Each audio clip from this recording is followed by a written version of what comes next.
Yes. Ngayon, dahil sa degeneration, yan, magparang lulubak-lubak yung ano niya.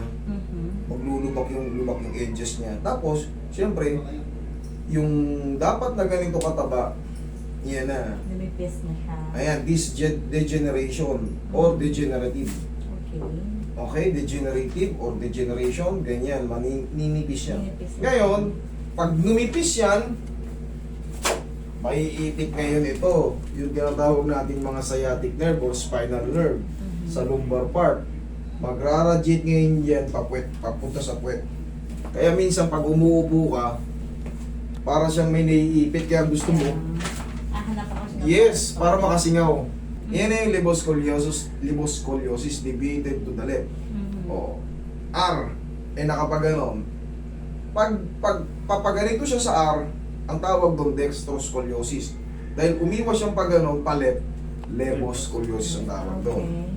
Okay, dito. Dito rin mapapansin nyo, yung sa pinaka-edges, tingnan mo, magmula dyan, visible yung guhit, di ba? Yung mga space, ang lalaki ng space, tama yan. Yan din yun, no? Kasi hindi nakikita yan sa x-ray. Pero yung sa pinakababa, point, ang nipis na. Sabog. Bubarin mo yung shoes mo, ikakampatihaya. Check ko yung paa mo. Maliit lang yung naging epekto. Kunting-kunti lang, baka kukunga lang eh. Ayan o, sir. Kahit di kuha ka. Ano mas na mahaba? Yung kanan. Yung kanan. Okay? Normal lang yan magre-reflect dyan. Because mayroon kang ano eh, sa spine. Ito yung maliit, atake natin. Aatakin ko rin yung mas mahaba. Pero magbabalance yan.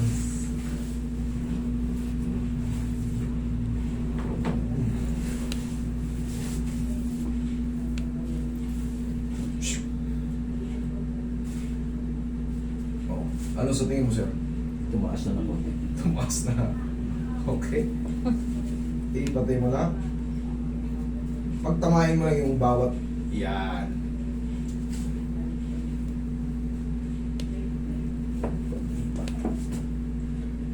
Halos parehas na. Halos parehas na.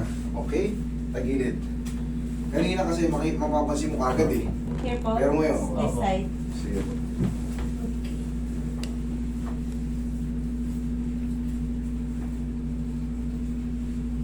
Yan. Tapos may tuturo ko sa inyo yung ano, exercise yung day by day. Tapos yung ganito kasing pakaramdam, hindi pa yan pang jogging.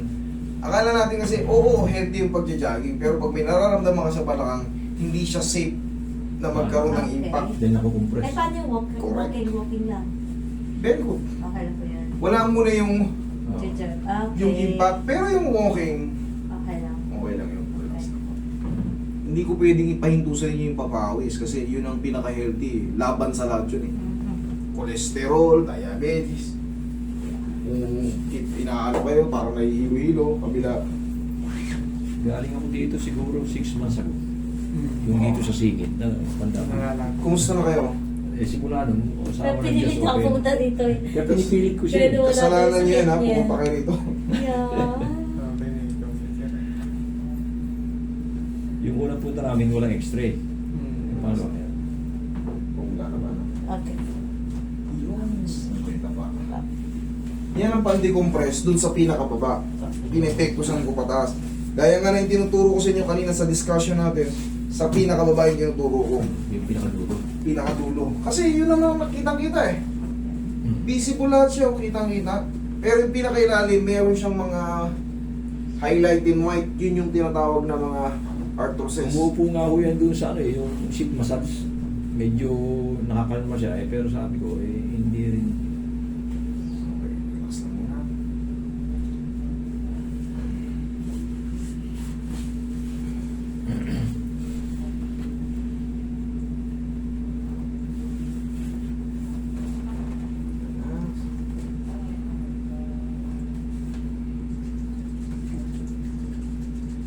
Kaya nag-message muna ako.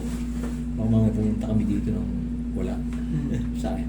Very good. Medyo malayo. Alam nyo ha, kasi galing na kayo rito eh. Medyo malayo-layo rin. Relax lang. Hindi naman sobrang kalayo, pero isang oras din. Sa gabi may nag-message ko. Ano? Hindi ko na. galing pa ng FXC. Oo, ano? Ano nangyari? Kinat kung may matutunan siya, meron naman yun. Ewan ko nandiyan na ngayon.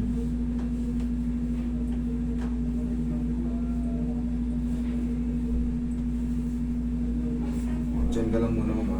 Natatakot Yung pa kasi yung siya masakit nung pag ko kasi gumagano nasabi, ako, natatakot ano po. siya. Pag tinataas Sino? yung Siya. balakang ko, Sabi masakit. ko, subukan natin. Ma'am, ganito mangyayari niyan, ma'am. Una, makakaramdam na kayo ng changes ba? Wala, yan, katulad niya, may naramdaman. Dati, hindi, masakit niya pa ganyan. Pero yung ganito kasing posisyon, yan na, yung ginaganyan niyo yung inaangat niyo yung puson niyo. Yeah, yeah. Yung po yung Makukompress masakit. pa siya, pero hindi naman natin regular na ginagawa, hindi mo tayo gumaganon eh. Aha. Pagkaraniwan lang. Pero, habang tumatagal, maghihilom pa yan. Okay? Kasi, ang pinaka-target natin dyan, ma-decompress. Tapos yung mga naiiwang mga parang trauma, in a few days, magre-relax pa yan. Okay? Master, pwede, ibabalik pa ba yan o para kwan? O One diretso? shot na lang to, wala to. Ay, Totoo ngayon sa- lang. Po sa tiyan. Sa ano? Yung anak ko ang gusto kong balik. Yung dali dito. Sino? Wala lang kayo ibang contraction. Yung isang bago, makapantok. Pampayat ito eh. Kunin ko nga. Pagka pambata, diyan ka lang muna mga. Mangyayari niyan, Yung green. mangyayari niyan, sa ganyang balakang, tandaan niyo to ha, sa merong mga may mga spine problem, Wala tayong kailangan nyo nito. Kailangan nyo talaga to. Pagising nyo pa lang sa umaga, kaya nagulat ka. Suddenly, pagising ko sa umaga, ang sakit na ng balakang ko eh. Hmm. Bakit? Siyempre, natutulog tayo, minsan hindi tayo malikot. Opo, parang sa isang side lang ako dito. Correct. Pag gising ko mas... Hindi tayo malikot, pero pinaka the best na tulog, Yung para wala ano, ano, biling na biling biling. ng biling. Bukang mo naiiyak ngayon. O, tingnan mo ngayon yung upo mo ngayon. O, kasi sabi mo hindi mo maangat. O, Ito, medyo masakit. konti pa. Yeah. Okay. 4 to 5 days, tutulungan mo na lang ng stretch yan. Kunyari, nakahiga ka, ganun mo lang. Yung pressure sa balakang, okay naman na. Okay. Okay? Thank you. Okay?